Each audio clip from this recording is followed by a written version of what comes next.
கலக்குறோம். Hello, மணியா? மணி, ஆமாம், நான் தான் பேசுகிறேன். இப்போ என்ன பண்ணுறீங்கன்னா நேராக சிவகாசிக்கு போகிறீங்க. ஒரு லோடு தீப்பெட்டி கொளுத்தணும். ஆமாம், ஒரு லோடு தீப்பெட்டி வாங்கிட்டு வரீங்க. சொல்கிறது கேளுங்க, போங்க வாங்கிட்டு வாங்க. வாங்கிட்டு வாங்க, இன்றைக்கி இருக்குங்க, ஆரம்பிச்சிடும் இன்னைக்கு. ஆமாம், சீக்கிரம் வாங்கிட்டு வாங்க. எல்லாத்தையும் ரெடி பண்ணி வச்சுக்கிறோம், நேராக போகிறோம். மறந்துட்டோம். ஹலோ, தாஸுங்களா? ஆமாம், தாஸு, நான் சொல்கிற நிமிஷம் கேளுங்க. என்ன பண்ணுறீங்கன்னா நீங்கள் எனக்கு ஒரு 100-150 கோடாரி வேணும். கோடாரி வேணும். சீக்கிரம் அனுப்பிச்சுடுங்க. கேள்வி கேட்காம அனுப்பிச்சுடுங்க. சொன்னால் தான் அனுப்புவீங்களா? ஒன்றும் இல்லை, நான் போய் போர் புரிய போகிறேன். போர் புரியணும். ஆமாம், அதுக்கு தான் வந்து தீப்பெட்டி, அதுக்கு தான் கோடாரி. லூசு பயலா.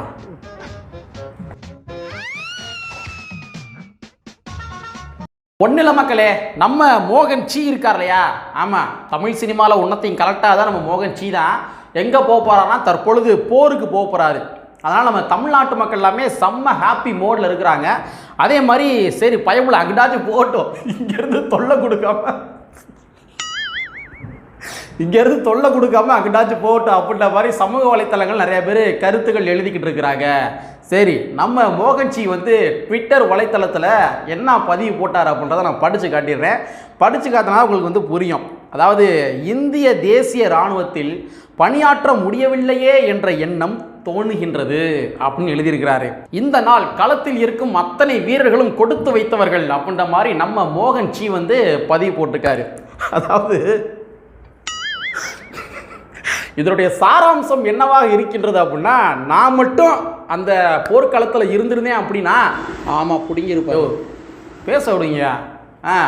நான் மட்டும் அந்த போர்க்களத்தில் இருந்திருந்தேன் அப்படின்னா நட்டமாக நிப்பாட்டிருப்பேன் அப்படின்ற மாதிரி தான் நம்ம மோகன்ஜி வந்து சொல்ல வராரு. மோகன்ஜி, ஒரு போர் என்பது பாமகவுடைய கொள்கை கோட்பாடுகளாக இருந்து கொண்டிருக்கின்ற இந்த குடிசையை கொளுத்துவதோ இல்லாட்டி மரத்தை வெட்டி போடுவதோ கிடையாது. அது வந்து ஒரு ஆப்ரேஷன். நம்ம பாமகவுடைய அன்புமணி ராமதாஸ் அவர்கள் எப்படி எலெக்ஷன் நேரத்தில் இந்த கட்சிக்கு போவோமா, அந்த கட்சிக்கு போவோமா, அங்கிட்ட அதிகமாக வருமா, இங்கிட்ட அதிகமாக வருமா அப்படின்ற மாதிரி கொள்கை சிதறல்களோடு இருக்கார் இல்லையா? அந்த மாதிரி இல்லாமல் இந்தியா என்று சொல்லப்படுகின்ற அந்த உணர்வோட ஒரே பக்கம் நின்று அந்த ஆப்ரேஷனை சக்ஸஸ் பண்ணணும். சரியா? அதனால் இந்த மாதிரி பதிவுகள் போடுறப்பெல்லாம் வந்து சிரிப்பு கிச்சு மூட்டாத மாதிரி பதிவு போடுங்க. அதே மாதிரி மோகன்ஜி, நீங்கள் இராணுவத்துக்கெல்லாம் போய் ஒன்றத்தையும் கழட்ட வேணாம். நம்ம தமிழ்நாட்டிலே பேசப்பட வேண்டிய 1008 பிரச்சனைகள் இருக்கு. குறிப்பாக நீங்கள் சார்ந்திருக்கின்ற அந்த சமுதாய மக்களுக்கென்று 1008 பிரச்சனைகள் இருக்குது. அட்லீஸ்ட் அதையாசு நீங்க பேசணும். நீட் தேர்வின் மூலமாக பாதிக்கப்படுகின்ற மக்கள் யாரு? குறிப்பிட்ட சாதியை சார்ந்தவர்களா? இல்ல, ஏழை எளிய மக்கள் வந்து பாதிக்கப்படுறாங்க. அந்த ஏழை எளிய மக்கள் என்று சொல்லப்படுகின்ற அந்த வரையறைக்குள்ள நீங்க சார்ந்திருக்கின்ற வன்னிய சமுதாயத்தை சார்ந்த மக்களும் வராங்க. அவங்களிலுமே ஏழை எளிய மக்கள் இருக்கிறாங்க. அவங்களால மருத்துவம் படிக்க முடியல. ஏன்னா நீட் தேர்வு வந்து தடை செய்து கொண்டிருக்கின்றது. ஒரு 100 போஸ்டிங் இருக்குது, ஒரு 100 சீட்டு வந்து இருக்குது அப்படின்னா அந்த 100 சீட்டில் 50 காலேஜ் வந்து நம்ம கவர்மெண்ட் காலேஜ், 50 காலேஜ் வந்து பிரைவேட் காலேஜ். அப்போ முதல் 50 மார்க் எடுத்த நபர்களுக்கு கவர்மெண்ட் காலேஜில் வந்து சீட்டு கிடச்சிரும். அப்போ 51வது மார்க் எடுத்திருப்பான் தெரியுமா, அவன்கிட்ட பொருளாதாரம் இருந்தால் மட்டும்தான் பிரைவேட் காலேஜில் சீட்டு கிடைக்கும். 51வது மார்க் எடுத்திருப்பான், அவனுக்கு சீட்டு கிடைக்காது, ஏன்னா அவன்கிட்ட பொருளாதாரம் இருக்காது. அதுவே 100வது மார்க் எடுத்திருப்பான், அவன்கிட்ட பொருளாதாரம் இருக்கும், ஆனால் அவன் மருத்துவம் படிக்க முடியும். ஸோ இந்த மாதிரி வந்து ஏழை எளிய மக்களுக்கு எட்டாக்கணியாக நீட் தேர்வு இருந்து கொண்டிருக்கின்றது. அப்போ இந்த மாதிரி விடயங்களுக்கு நீங்கள் பொதுவாக ஏழை எளிய மக்களுக்காக குரல் கொடுக்கவில்லை என்றாலும் கூட நீட் தேர்வின் மூலமாக வன்னிய சமுதாயத்தை சார்ந்த மக்களும் பாதிப்புகளுக்கு உள்ளாக்கப்படுறாங்க. அப்போ இதனை நோக்கி நீங்கள் என்னைக்காச்சும் கேள்வி எழுப்பீங்களா மோகன்ஜி அவர்களே? கேள்வி கேளுங்க. சும்மா நான் மட்டும் இராணுவத்தில் இருந்தால் என்ன நட்டமாக நிப்பாட்டிருப்பேன் அப்படின்னு பேசுகிறதெல்லாம் ஏற்புடையது கிடையாது. அதே மாதிரி சென்னை ஐஐடி இருக்கு இல்லையா, சென்னை ஐஐடி மட்டும் கிடையாது, ஒட்டுமொத்தமாக இந்திய நாட்டில் இருக்கிற அனைத்து பல்கலைக்கழகங்களிலுமே நம்ம இடஒதுக்கீட்டின் சட்டத்தின் அடிப்படையில் பேராசிரியர் பதவிகள், துணை பேராசிரியர் பதவிகள் பிசி எம்பிசி மக்களுக்கு வழங்கப்படுவது கிடையாது. உதாரணத்துக்கு வந்து ஒரு 100 சீட்டு இருக்குது, 100 சீட்டு வந்து பேராசிரியர் பதவிகளில் வந்து பிசி எம்பிசி மக்களுக்கு வழங்கணும் அப்படின்னா அதில் கம்மியான எண்ணிக்கை மட்டும் தான் கொடுத்துருக்குறாங்க. மீதம் இருக்கின்ற இடங்கள் அனைத்திலுமே வந்து குறிப்பிட்ட சமுதாயத்தை சார்ந்தவர்கள் வந்து ஆக்கிரமிப்பு பண்ணிக்கிறாங்க. ஏன் பார்ப்பன சமுதாயத்தை சார்ந்தவர்கள் ஆக்கிரமிப்பு பண்ணிக்கிறாங்க. 100 சீட்டு வந்து பிசி எம்பிசி மக்களுக்கு வழங்கணும் அப்படின்னா அதில் வந்து ஒரு 20 இடங்கள் மட்டும் தான் கொடுப்பது. 20 இடங்கள் மட்டும் கொடுத்துட்டு மீதம் இருக்கிற 80 இடங்களில் வந்து பார்ப்பன சமுதாயத்தை சார்ந்தவர்கள் ஆக்கிரமிப்பு பண்ணிக்கிறாங்க. ஸோ அந்த மாதிரி வந்து ஒரு முறைகேடுகள் நடந்து கொண்டிருக்கின்றது. வன்னிய சமுதாயத்தில் வந்து படித்த பேராசிரியர்கள் வந்து இல்லையா? இல்லை இதர பின்ன பிசி எம்பிசி சமுதாயத்தில் வந்து படித்த பேராசிரியர்கள் வந்து இல்லையா? அப்போ அவங்களுடைய இடங்கள் பறிக்கப்பட்டு கொண்டிருக்கின்றது, சென்னை ஐஐடி உட்பட மத்திய அரசாங்கத்தினுடைய பல்கலைக்கழகங்களில். அப்போ இந்த மாதிரி விடயங்கள் நோக்கி நீங்கள் மோகன்ஜி வந்து கேட்கணும். நீங்கள் வந்து இராணுவத்தில் போய் ஒன்றும் கலட்ட வேணாம், இங்கே இருக்கிற உங்களுடைய மக்களுக்கு ஆதரவாச்சு நீங்கள் பேசுங்க. ஏன்னா உரிமைகள் பறிக்கப்பட்டு கொண்டிருக்கின்றது, மத்திய அரசாங்கத்தின் மூலமாக பறிக்கப்பட்டு கொண்டிருக்கின்றது.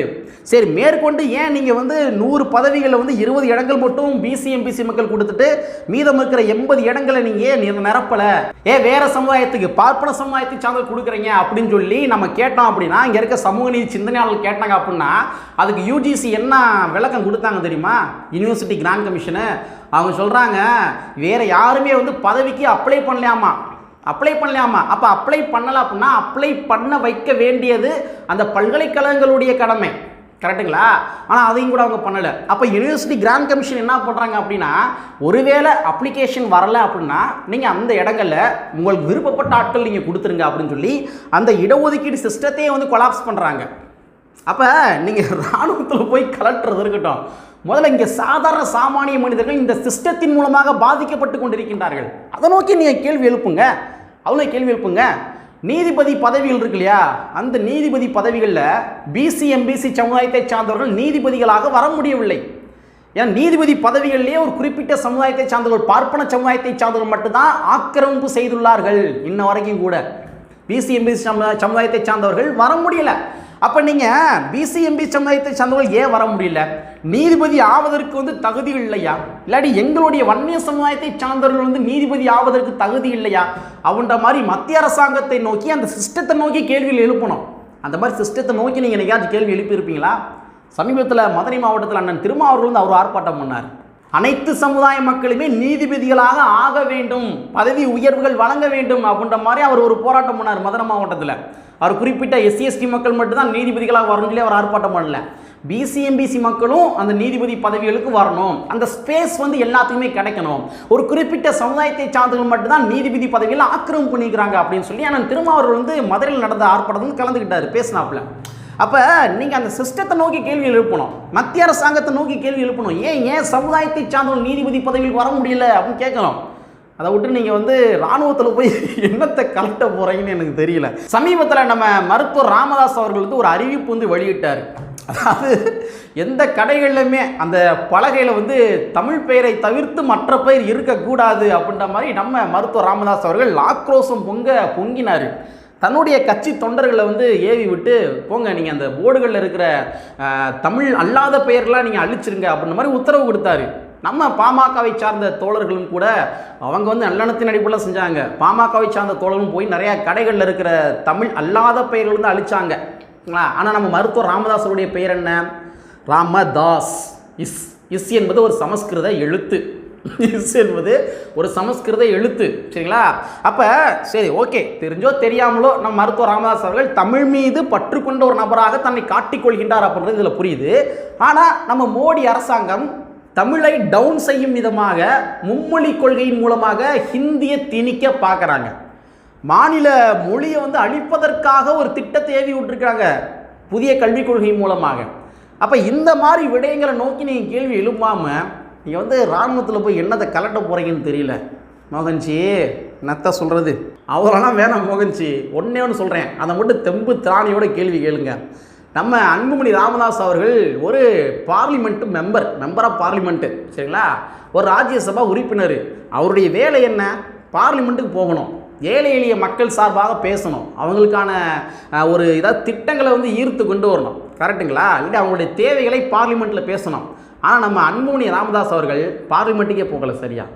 தனி சாப்பாடு ஃப்ரீ, ட்ராவல் பண்ணுறாங்க இல்லையா, அந்த ட்ராவல் பண்ணுற செலவுகள் ஃப்ரீ, ஃபோன் ரீசார்ஜ் ஃப்ரீ, மாத சம்பளம் வேறு. அதே மாதிரி நம்ம மருத்துவர் ராமதாஸ் அவர்கள் கூட துணைக்கு யாராச்சும் போவாங்க தெரியுமா, அவங்களுக்குமே இது எல்லாமே ஃப்ரீ, கூட போனாங்கன்னா ஃப்ரீ.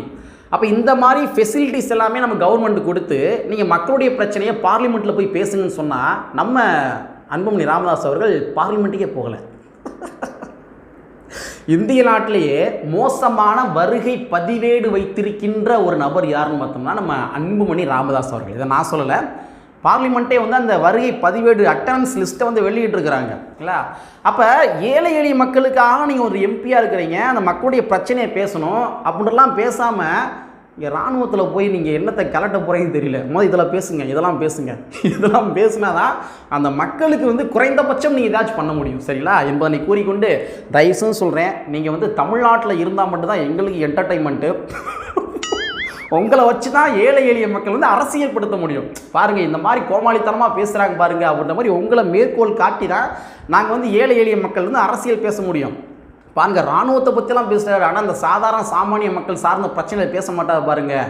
மோடி அரசாங்கத்தினுடைய ஆதிக்கங்களை வந்து எதிர்த்து பேச மாட்டாங்க பாருங்கள். அப்படின்ற மாதிரி உங்களை போன்ற ஆட்கள்லாம் இருந்தால் தான் நாங்கள் வந்து ஏழை எளிய மக்கள் வந்து அரசியல் படுத்த முடியும். அதனால் தயவு கூர்ந்து நீங்கள் வந்து இங்கே இராணுவத்துக்கெல்லாம் போய் எங்களுக்கு மிகப்பெரிய ஒரு இழப்புகளை தந்துடாதீங்க என்பதை கூறிக்கொண்டு கற்பை ஒன்று புரட்சி செய்கிற புரட்சம்பவரை கூறிக்கொண்டு நிறைவு செய்கின்றேன். நன்றி, வணக்கம்.